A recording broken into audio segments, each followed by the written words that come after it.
કૃષ્ણ વિદ્યાર્થી મિત્રો, આપણે બે ક્વોન્ટમ આંક જોઈ ગયા. એક મુખ્ય ક્વોન્ટમ આંક જેને આપણે n કહી છીએ, અને મુખ્ય ક્વોન્ટમ આંક શું દર્શાવે તો ઇલેક્ટ્રોનનું કેન્દ્રથી અંતર દર્શાવે, એટલે કે કેન્દ્રથી કેટલો દૂર છે કેટલો નજીક છે એની માહિતી મળે. એના સિવાય મહદ અંશે મોટા ભાગે ઉર્જા પણ દર્શાવે અને કક્ષકોનું કદ પણ દર્શાવે. જેમ n નું મૂલ્ય વધે એમ સામાન્ય રીતે મોટા ભાગે ઉર્જાનું મૂલ્ય વધે, કેન્દ્રથી અંતર વધે જેમ n વધે. અને જેમ n વધે એમ જે પેટાકોષ અથવા તો જે કક્ષક છે એના કદમાં શું થશે? વધારો થશે. તો આ મુખ્ય ક્વોન્ટમ આંકની ચર્ચા કરી હતી આપણે. એના સિવાયની વાત કરવામાં આવે તો કોણીય વેગમાન ક્વોન્ટમ આંક, જેને આપણે ગૌણ ક્વોન્ટમ આંક એટલે કે એઝીમ્યુથલ ક્વોન્ટમ આંક, સહાયક ક્વોન્ટમ આંક તરીકે ઓળખતા હોય. રેડી? તો એ જે સહાયક ક્વોન્ટમ આંક છે, ગૌણ ક્વોન્ટમ આંક, જેને આપણે સ્મોલ l ની મદદથી દર્શાવતા હોય, સ્મોલ l. અને એના દ્વારા આપણને શેની માહિતી પ્રાપ્ત થાય મિત્રો? તો તેના દ્વારા આપણને પેટાકોષની માહિતી પ્રાપ્ત થાય, એટલે કે કક્ષકોના આકારની માહિતી પ્રાપ્ત થાય. પણ પેટાકોષ કોના દ્વારા નક્કી થાય?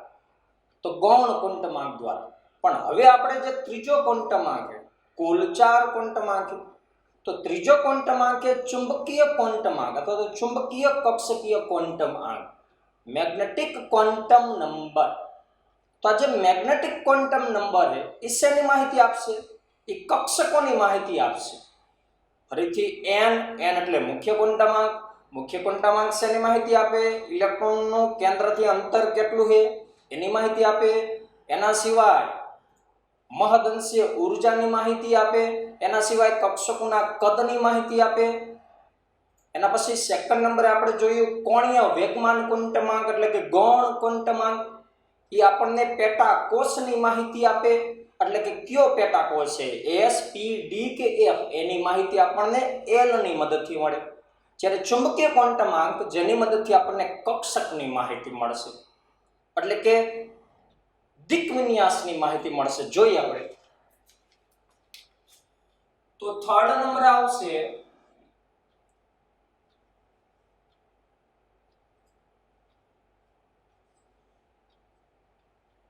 ચુંબકીય ક્વોન્ટમ આંક.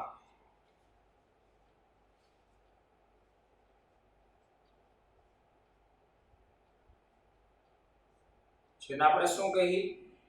મેગ્નેટિક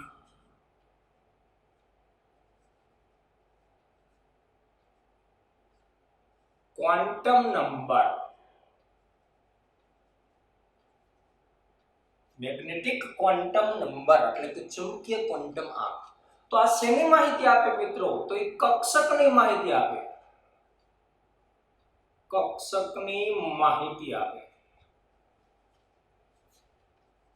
અથવા તો કક્ષક જે હશે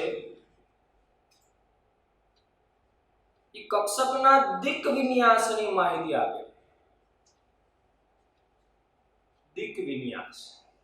દિક વિન્યાસ એટલે શું? કે અવકાશમાં કયા અક્ષ ઉપર ગોઠવણી થયેલી છે, કયા અક્ષ ઉપર. કારણ કે કક્ષક એટલે શું? ઇલેક્ટ્રોન મળી આવવાની સંભાવના દર્શાવે એવો ત્રિપરિમાણીય વિસ્તાર કે જ્યાં ઇલેક્ટ્રોન મળી આવવાની સંભાવના મહત્તમ હોય એને આપણે કક્ષક કહેતા હોય. તો એ કક્ષકના દિક વિન્યાસની માહિતી મળે અને કક્ષકની માહિતી મળે.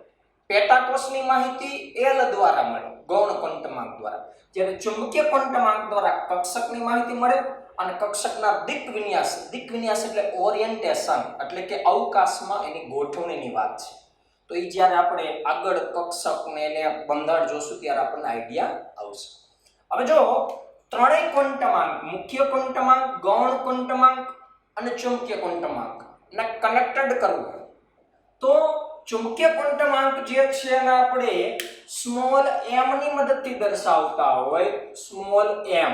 અને આ m નું મૂલ્ય l ઉપરથી મળે એટલે સ્મોલ m અને l એના કરતા પણ નાનો, તો m l ની મદદથી દર્શાવવામાં આવે. રેડી? તો જો આપણે m l ના મૂલ્યો જોતા હોય, m l ના મતલબ કે કોઈ પણ પેટાકોષ ઉપરથી કક્ષકના મૂલ્યો જોતા હોય, તો પેટાકોષ એટલે l. રેડી, ગૌણ ક્વોન્ટમાંક એ પેટા કોષની માહિતી આપે, એના ઉપરથી m એટલે કે કક્ષકની માહિતી મળે. તો આટલું યાદ રાખવાનું કે ml બરાબર -l થી +l. આટલી વસ્તુ ખાસ યાદ રાખજો. તો જોઈ આપણે માનો કે આ યાદ રાખવાનું છે મિત્રો આપણે.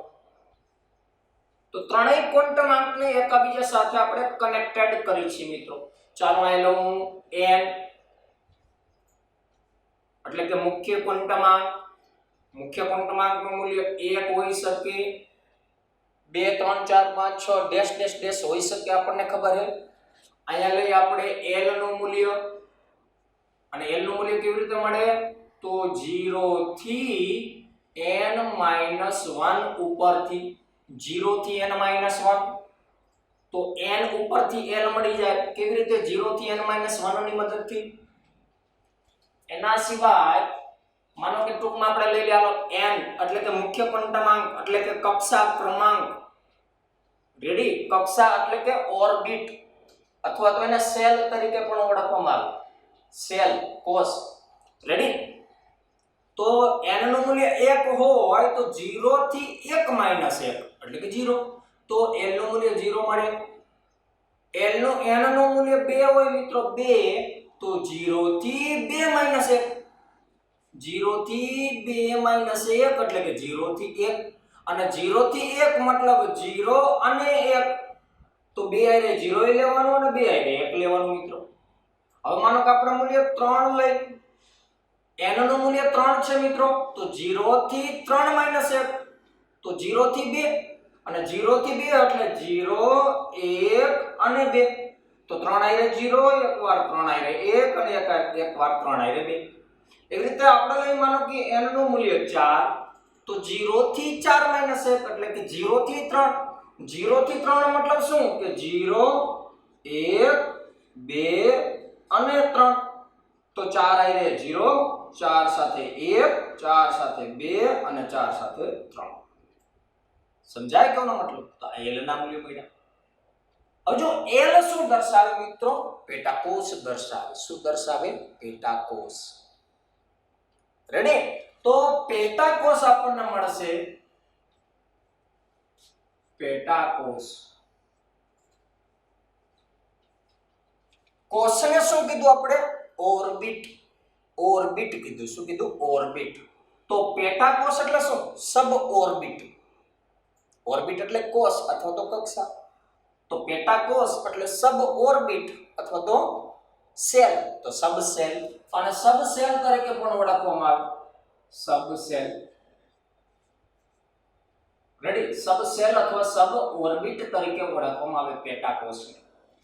તો જો ભાઈ આપણને ખબર કે l નું મૂલ્ય 0 મતલબ કઈ પેટાકોષ? s. 1 હોય તો p, 2 હોય તો d, 3 હોય તો f. ગઈકાલે આપણે જોઈ ગયા, મતલબ કે લાસ્ટ લેક્ચરમાં આપણે ચર્ચા કરી ગયા.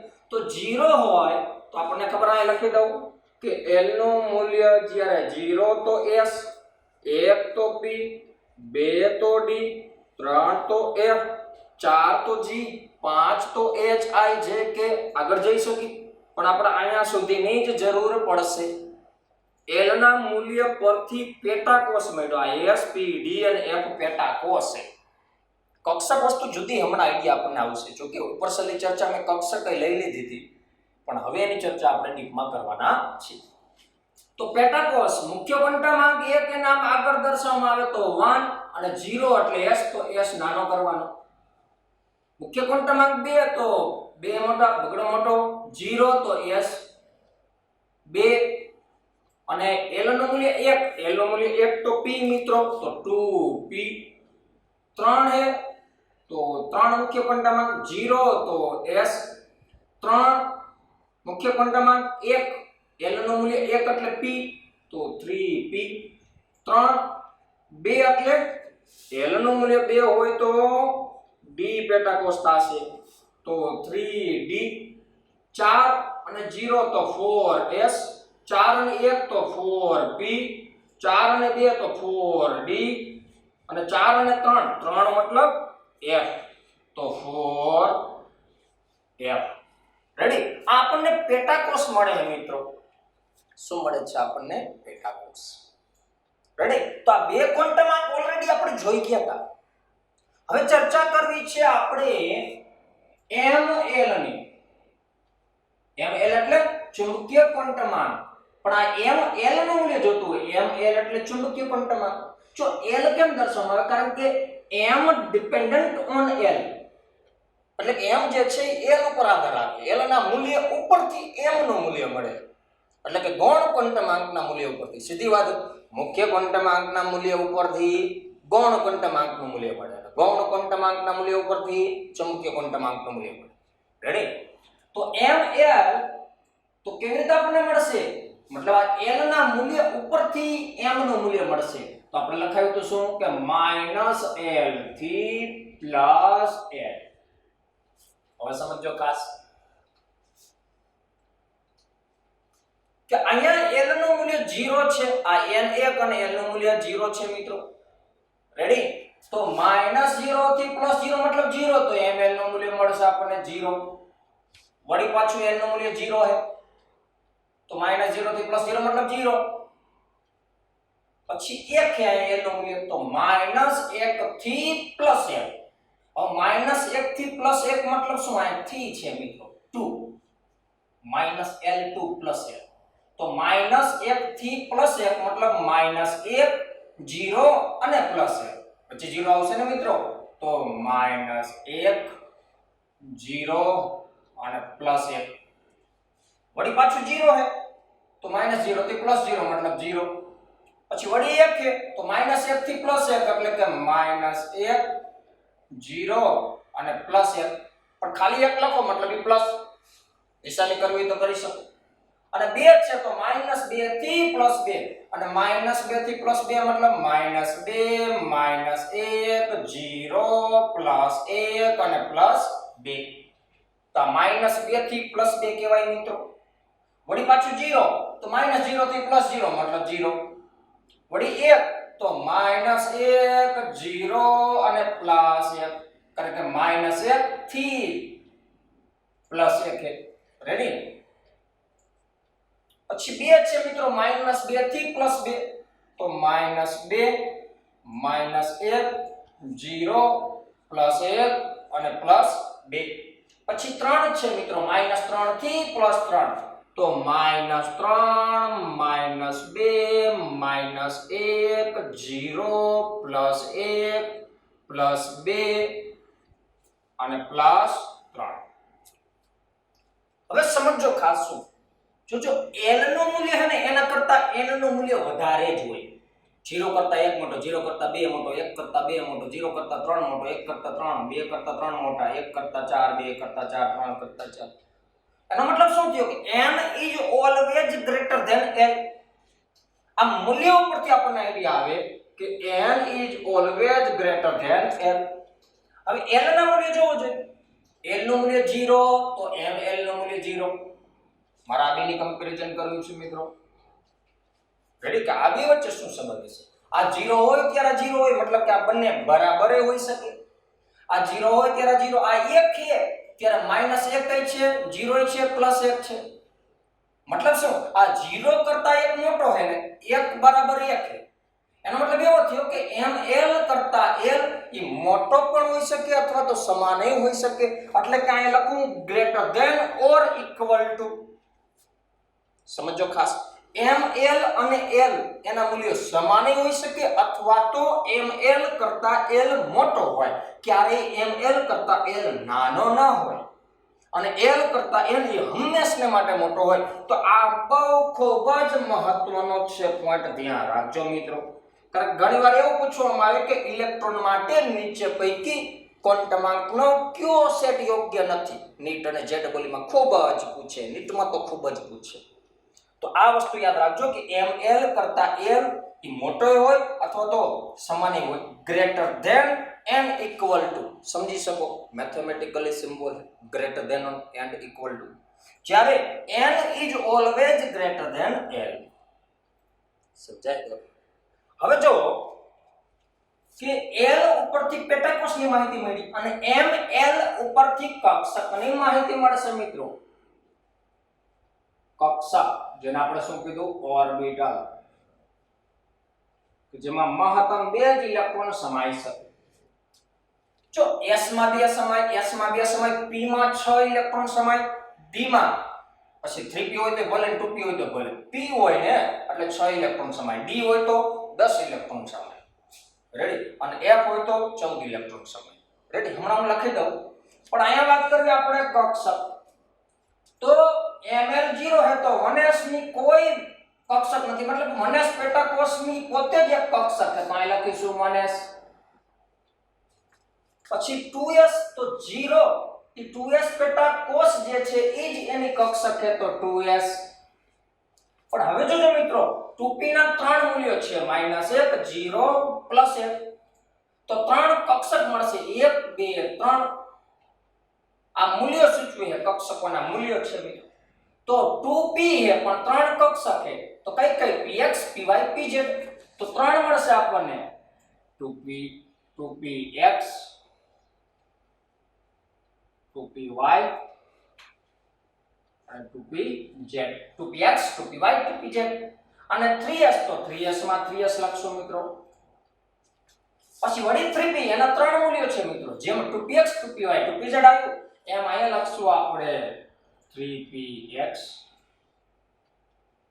3py અને 3pz 3d છે મિત્રો એના પાંચ મૂલ્યો 1 2 3 4 અને 5 આ પાંચ કક્ષક છે આ પાંચ મૂલ્યો એ કક્ષકોની સંખ્યા દર્શાવે એક કક્ષકમાં મહત્તમ 2 ઇલેક્ટ્રોન સમાય તો 5 માં કેટલા સમાય 10 એટલે તો કીધું કે d ની અંદર 10 સમાય p ના ત્રણ મૂલ્યો એટલે કે ત્રણ કક્ષક છે મિત્રો એક કક્ષકમાં 2 તો 3 માં કેટલા 6 એટલે તો કીધું કે p માં 6 ઇલેક્ટ્રોન સમાઈ શકે મહત્તમ તેનાથી ઓછા હોય વધુ તો ન જોઈએ રેડી તો d ની વાત કરવામાં આવે તો પાંચ મૂલ્યો શું દર્શાવે છે કે આ જે d પેટા કોષ છે ને d પેટા કોષ એનો મુખ્ય ક્વોન્ટમાંક ભલે ગમે તે હોય પણ પેટા કોષ d છે એની પાંચ કક્ષકો છે રેડી તો ઈ પેટા કોષની અંદર પાંચ કક્ષકો આવેલી કઈ કઈ તો એક તો 3dxy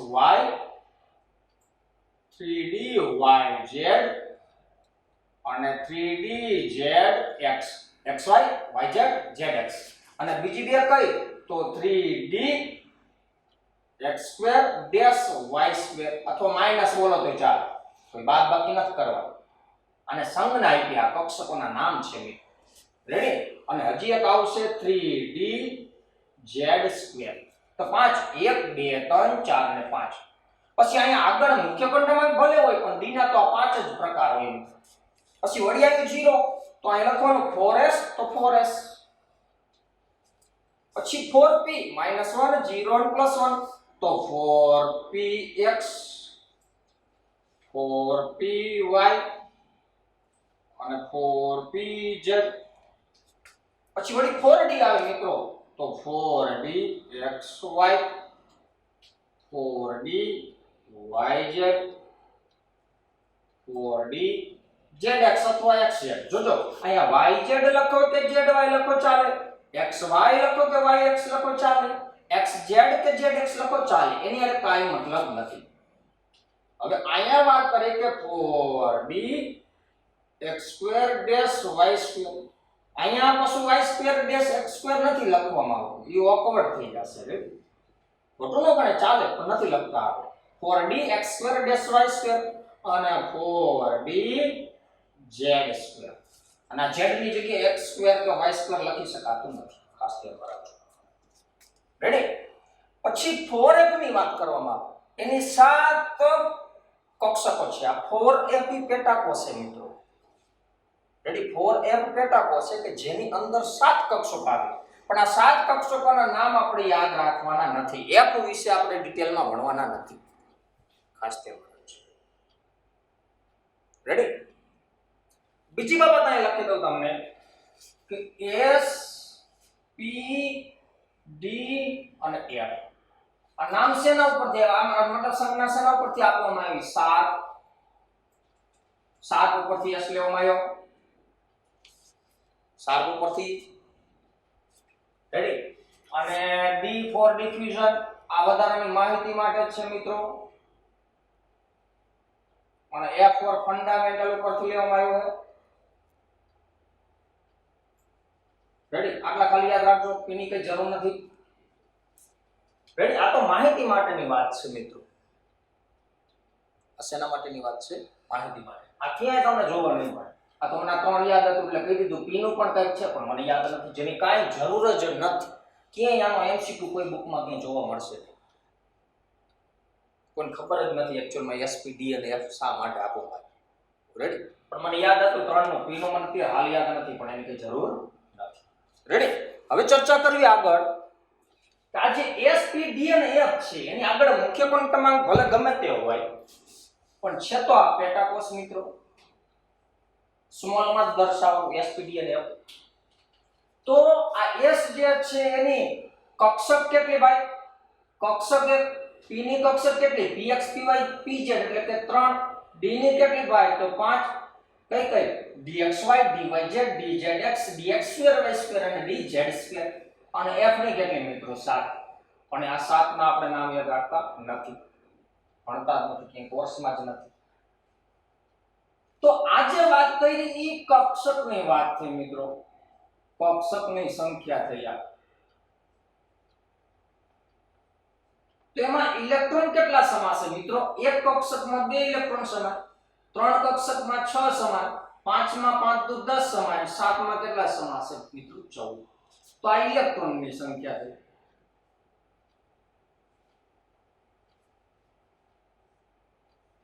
ના પેટા કોષ છે. આ શું છે?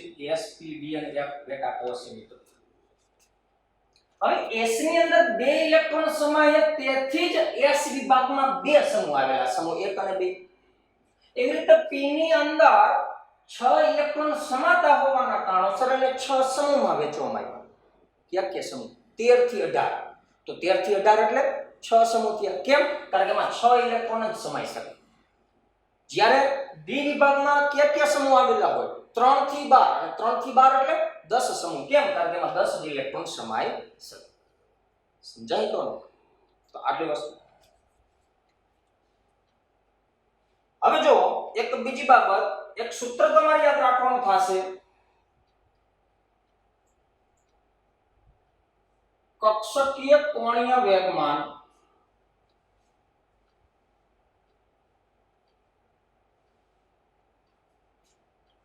is equal to, રેડીમેડ સૂત્ર યાદ રાખવાનું. ક્યાંથી આવ્યું એની કાંઈ જરૂર નથી. l કૌંસમાં અંડર રૂટ l કૌંસમાં l પ્લસ 1 રેડી ઇન્ટુ ગુણ્યા h અપોન 2 પાઈ. અથવા તો નામ પણ લખી શકાય કે અંડર રૂટ l કૌંસમાં l પ્લસ 1 અને રૂટની બહાર ગુણાકારમાં h કટ, મતલબ આને હેશ તરીકે ઓળખવામાં આવે અથવા h કટ કરી નાખ્યું, સમજાય? અથવા આને હેશ તરીકે ઓળખવામાં આવે. તો આ લખી શકીએ કારણ કે h cut is equal to h upon 2 pi. Ready? h upon 2 પાઈ ની જગ્યાએ મેં શું લખ્યું? h કટ અથવા તો આને હેશ તરીકે ઓળખવામાં આવે. જ્યાં h શું છે મિત્રો? તો પ્લાન્ક અચળાંક છે.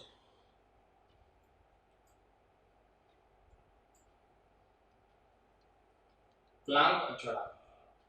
પણ એની ચર્ચા આપણે આગળ કરશું, એના ઘણા બધા દાખલા પણ આવશે. રેડી? બીજું કઈ નહીં, આ સૂત્ર યાદ રાખો. આ કક્ષકીય કોણીય વેગમાન મિત્રો. કક્ષકીય એટલે ઓર્બિટલ,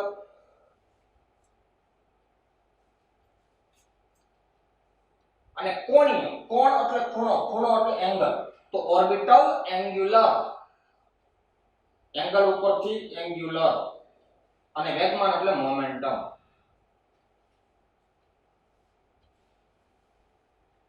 રેડી? ઇંગ્લિશ વર્ડ ખાસ યાદ રાખવાના તમારે જેડબલ મેન અથવા એડવાન્સ માટે. જે એ ગ્રુપના વિદ્યાર્થીઓ એડવાન્સ પણ એકદમ સરળ, જેનો ટાર્ગેટ છે એને ઇંગ્લિશ વર્ડ પણ આપણે યાદ રાખવાના છે. માનો કે હું તમને એમ કહું કે ભાઈ 3dxy है, તો આમાં n બરાબર શું છે મિત્રો? n આ 3 શું દર્શાવે? મુખ્ય ક્વોન્ટમાંક n બરાબર 3. આ d શું દર્શાવે? તો l નું મૂલ્ય કેટલું હોય ત્યારે d થાય મિત્રો? l નું મૂલ્ય 0 તો s, l નું મૂલ્ય 1 તો p અને l નું મૂલ્ય 2 તો d. એનો મતલબ d હે તો l નું મૂલ્ય 2 થશે. અને m l નું મૂલ્ય કેટલું થશે? તો l ઉપરથી ml નું મૂલ્ય મળે -l થી +l, એટલે કે આનું મૂલ્ય -2 -1 0 +1 અને +2 પૈકી ગમે તે લઈ શકો. ચાલો હું લઈ લઉં -1 ઈ ગમે તે લઈ શકો, પણ આ શેમાંથી તમે લઈ શકો? વચ્ચેનું મૂલ્ય લઈ શકો. ક્યાંથી? -2 થી +2 નું કોઈ પણ વચ્ચેનું મૂલ્ય તમે લખી શકો આના માટે. સમજાય? તો ફિક્સ નથી કે xy માટે -1 જ લેવું કે -2 લેવું, એવું કોઈ ફિક્સ નથી. પણ એટલું ખરું કે ml નું મૂલ્ય -2 થી +2 નું વચ્ચેનું તમે 0 લખી શકો કે આના માટે ml જે ચુંબકીય ક્વોન્ટમ નું મૂલ્ય -2 લખી શકો, -1 0 +1 +2 ગમે તે લખી શકો. સમજાય? તો 3dxy આ કક્ષક છે મિત્રો. આ કક્ષક, એના માટે કક્ષકીય કોણીય વેગમાન કેટલું? તો કક્ષકીય કોણીય વેગમાન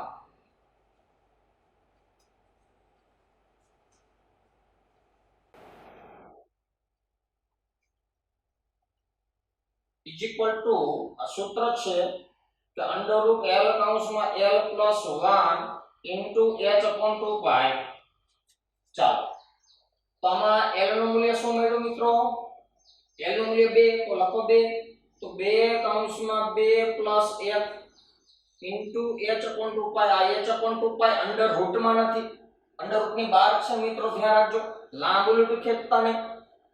તો 2 ને 3 × 6 તો √6 ઇન્ટુ h બાર છે ડિવાઇડેડ બાય 2π.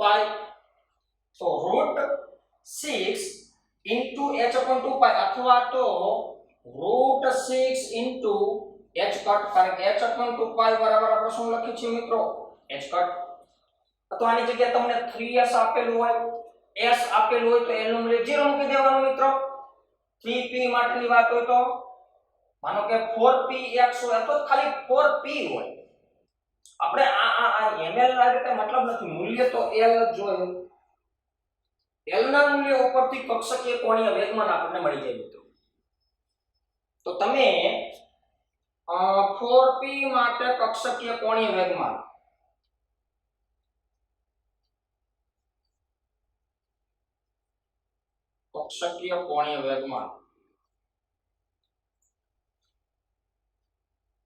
ગણી નાખજો.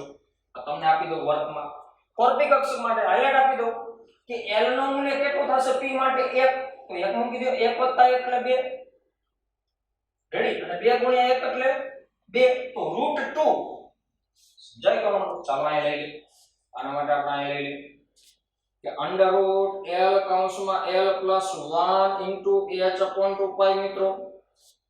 કક્ષકીય કોણીય વેગમાન જોઈએ તો √l નું મૂલ્ય કેટલું લેવાનું છે? p. તો p નું મૂલ્ય લેવાનું. આપણા મુખ્ય ક્વોન્ટમાંક કઈ મતલબ નથી. p એટલે કે l નું મૂલ્ય, એટલે કે ગૌણ ક્વોન્ટમાંક મતલબ. કારણ કે આમાં l જ છે, આમાં ક્યાં n અથવા ml. આ તો l છે. તો l ઉપર કક્ષકીય કોણીય વેગમાન ડિપેન્ડન્ટ છે, આધાર રાખશે. તો 1 કૌંસમાં 1 + 1 કૌંસ પૂરો બાર h/2. તો 1 ને 1 2, 2 × 2 તો √2 ઇન્ટુ h/2π. પણ હજી વધારે આગળ જવું હોય તો આ તમારો ઓપ્શનમાં આપેલું હોય, 4 ઓપ્શનમાં. અથવા તો ઘણીવાર આમ કરેલું હોય કે √2 ઇન્ટુ h અને π ને આમ ન રાખો, પણ જે 2 હે ને એનું આમ લખી શકું √2 ઇન્ટુ √2. કારણ કે √2 બીના ગુણાકાર મતલબ 2 મળશે. તો √2 ઉડી ગયા, સહિત થઈ ગયા, તો h/√2 ઇન્ટુ π. તો ઘણીવાર આવો ઓપ્શન પણ આપેલો હોય મિત્રો.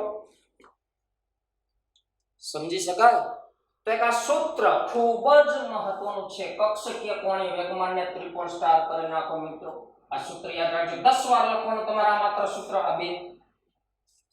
10 વાર એટલે અડધો પેજ જ થયું મિત્રો. બાકી જે મેં બોર્ડ વર્ક કરેલું એકવાર રકમમાં એકવાર ફેરબુકમાં તો લખવાનું જ છે, પણ આ સૂત્ર 10 વાર લખવાનું એટલે અડધો પેજ જ થશે. રેડી? 10 વાર આપવાનું કારણ એક સૂત્ર અને અડધો પેજ એટલે એક તો હું આપી શકું. મેં તમને આખો પાઠ 10 વાર નથી આપ્યો એટલે મગજમાં ખોટી છાપ મારા પ્રત્યેની ઊભી ન કરતા. પણ આ સૂત્ર ખૂબ જ મહત્વનું. નીટ અને જેડબલ્યુ માં ઘણી વાર આના એમસીક્યુ પૂછાય છે અને આપણે પૂછવાના છે. સમજાય? તો ખાસ આ લખી નાખજો. કક્ષકીય કોણીય વેગમાન, પછી 3dxy માટે આપણે કક્ષકીય કોણીય વેગમાન શોધ્યું. પછી 4p કક્ષક માટે અથવા તો 4px હોય 4py હોય કે 4pz હોય મૂલ્ય તો આ જ મળશે, ખાસ ધ્યાનમાં રાખજો. તો આટલાની કોપી કરી લેવાની છે, જો કે હું તમને પીડીએફ ફાઇલમાં પણ મોકલવાનો છું. રેડી?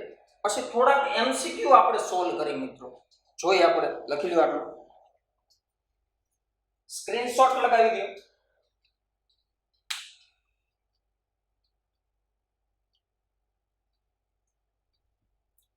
ઓકે, 2-4 એમસીક્યુ સોલ્વ કરી આપણે.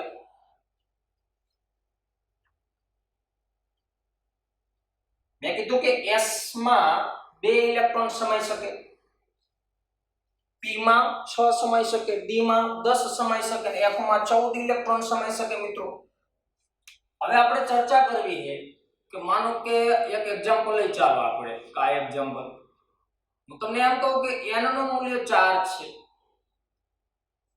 n નું મૂલ્ય 4. આ મુખ્ય ક્વોન્ટમાંકનું મૂલ્ય આપ્યું છે. એના ઉપરથી કક્ષકોની સંખ્યા જો હે ને ઇલેક્ટ્રોનની સંખ્યા જો હે તો આપણને ખબર છે શું કરતા હતા આપણે, કક્ષકોની સંખ્યા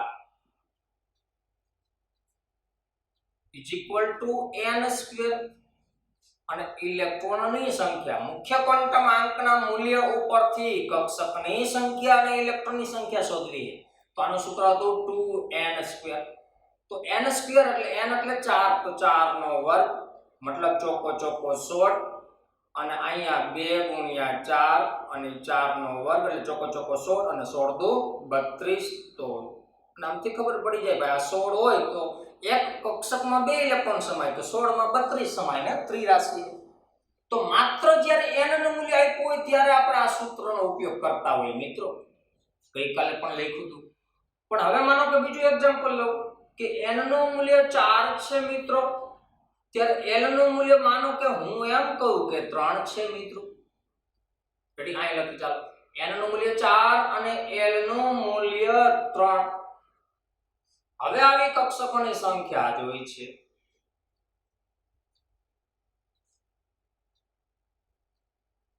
અને એમાં કુલ કેટલા ઇલેક્ટ્રોન સમાઈ શકે ઇલેક્ટ્રોનની સંખ્યા પણ જોઈ છે. તો મિત્રો હવે આપણે આ બે સૂત્રનો ઉપયોગ નથી કરવાનો. હવે આપણે l ઉપરથી નક્કી કરવાનું છે. તો કક્ષકોની સંખ્યા પેટાકોષમાં રહેલી કક્ષકોની સંખ્યા l એટલે પેટાકોષ. પેટાકોષનું મૂલ્ય 3 છે. પેટાકોષમાં રહેલી કક્ષકોની સંખ્યા જોતી હોય મિત્રો તો આપણી પાસે સૂત્ર હતું 12 + 1 અહીંયા l નું મૂલ્ય 3 હતું, 3 દુ 6 અને 1 7, તો 7 કક્ષક મળશે મિત્રો. l નું મૂલ્ય શું મૂક્યું આપણે? l નું મૂલ્ય 3 મૂક્યું. અને ઇલેક્ટ્રોન જોતા હોય તો આપણે શું કરીએ? આને ગુણ્યા 2 તો 2l + 1. રેડી? તો 2l + 1 નું મૂલ્ય 7 છે અને ગુણ્યા 2 તો 14 ઇલેક્ટ્રોન મિત્રો. સમજી શકો? મૂલ્ય મૂકી દેવાનું l નું. તો જોવો જોઈએ અહીંયા n નું મૂલ્ય 4 છે છતાં કક્ષકોની સંખ્યા 16 અને ઇલેક્ટ્રોનની સંખ્યા 32 મળી. પણ n ના મૂલ્ય સાથે l નું મૂલ્ય આપ્યું હોય તો સંખ્યા ઘટી અને વળી આપણે આગળ જઈએ. ચાલો ખાસ ધ્યાનમાં રાખવા જેવી બાબત છે. તો n નું મૂલ્ય 4 જ રાખવું, l નું મૂલ્ય 3 જ રાખવું, પણ l નું મૂલ્ય માનો કે હું 2 રાખું. અને સીધી વાત છે મિત્રો, ખાસ ધ્યાનમાં રાખજો 3 કરતાનું મૂલ્ય મોટું જોઈએ. એટલે કે l ના મૂલ્ય કરતા n નું મૂલ્ય હંમેશા માટે મોટું હોય. અને ml ના મૂલ્ય કરતા l મોટું હોય અથવા તો આપણને સમાન હોઈ શકે, પણ ml કરતા l ક્યારેય નાનો ન હોય. રેડી? તો સીધી વાત છે કે n નું મૂલ્ય 4 અને l આ બે આપેલા. તો હવે તમે આ સૂત્રનો પણ ઉપયોગ નહીં કરી શકો. કારણ કે જો આને તમે લખી શકો n = 4 તો તમે લખશો 4, l નું મૂલ્ય 3.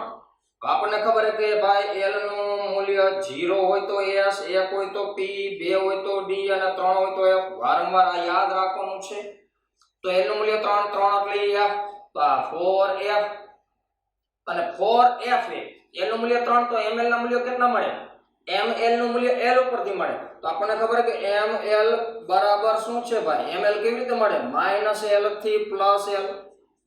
તો -3 થી +3 તો -3 -2 -1 0 1 2 અને 3.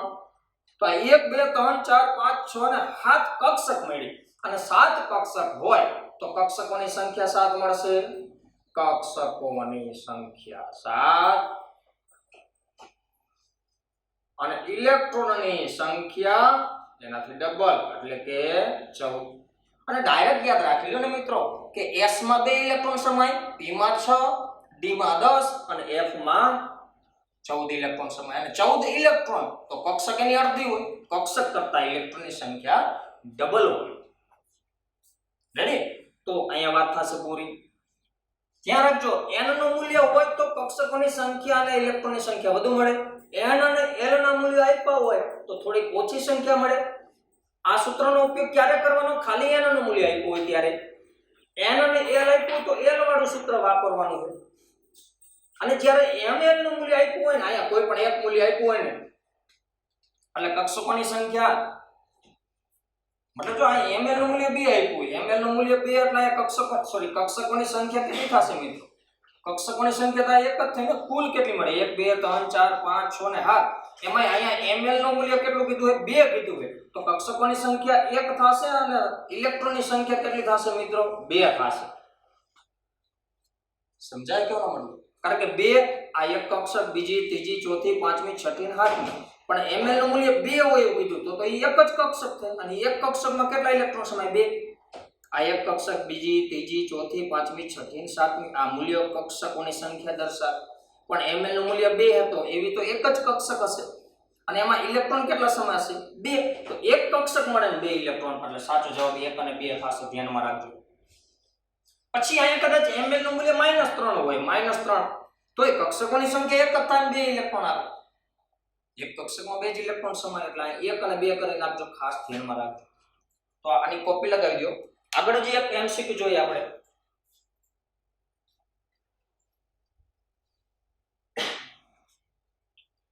ચલો લાસ્ટ વન. નીચે પૈકી ઇલેક્ટ્રોન માટે કયો ક્વોન્ટમ આંકનો સેટ યોગ્ય નથી? કંઈક આવો પ્રશ્ન છે. તો માનો હું એમ કહું કે n નું મૂલ્ય 2, રેડી, l નું મૂલ્ય 3 અને ml નું મૂલ્ય 0. શું આ ક્વોન્ટમ આંકનો સેટ યોગ્ય છે? ના મિત્રો. કેમ? કારણ કે મેં હમણાં જ કીધું n is always greater than l અને l is greater than or equal to ml. આ યાદ રાખજો. આ વોટ ફેવરિટ MCQ હે, નીટમાં બહુ પૂછે. JEE માં ભાગ્ય પૂછે પણ નીટમાં ખૂબ જ પૂછે. રેડી? કેમ? કારણ કે જો અહીંયા n કરતા l નું મૂલ્ય મોટું છે તો l કરતા n હંમેશા માટે મોટું હોય. ક્યારે n કરતા l નું મૂલ્ય મોટું ન હોય એટલે આ ખોટું. સેકન્ડ નંબરે વાત કરી કે n બરાબર 3, l બરાબર 2 અને ml બરાબર 3. તો 2 કરતા 3 મોટો છે એ તો હોવો જોઈએ. પણ અહીંયા ml કરતા l મોટો હોવો જોઈએ અથવા તો આ બેના મૂલ્યો સમાન હોવા જોઈએ. અહીંયા તો l કરતા ml મોટો એટલે આ પણ પોસિબલ નથી. મતલબ હવે તમે સમજી શકો નીચે પૈકી ઇલેક્ટ્રોન માટે કયો ક્વોન્ટમ આંકનો સેટ યોગ્ય છે અથવા યોગ્ય નથી આવું પૂછતા હોય. રેડી? તો હું માનો કે એમ લઉં કે n બરાબર 4, l બરાબર 1 અને ml બરાબર 2. શું આ શક્ય છે? હા, 1 કરતા 4 મોટો હોય તો પાકી વાત છે. પણ અહીંયા 1 કરતા આ મૂલ્ય વધારે એટલે આવું કોઈ શક્ય નથી. પછી માનો હું આવું કંઈક લઉં કે n બરાબર 2, l બરાબર 1 અને ml બરાબર 1. શું આ શક્ય છે? હા, આ બંને સમાન હોઈ શકે અથવા ml કરતા l મોટો હોય અને l કરતા n હંમેશા માટે મોટો હોય. તો આ સેટ યોગ્ય છે. સમજી શકો મિત્રો? તો મતલબ આના ઉપરથી ઘણીવાર પૂછતા હોય. તો હાલ પૂરતું માત્ર આટલું. રેડી? તો આટલાની કોપી કરી નાખો, રફ નોટમાં એકવાર લખો, ફેરબુકમાં એકવાર લખજો અને બંને વારના ફોટા પાડીને હોમવર્ક તરીકે તમે સેન્ડ કરજો. જય શ્રી કૃષ્ણ.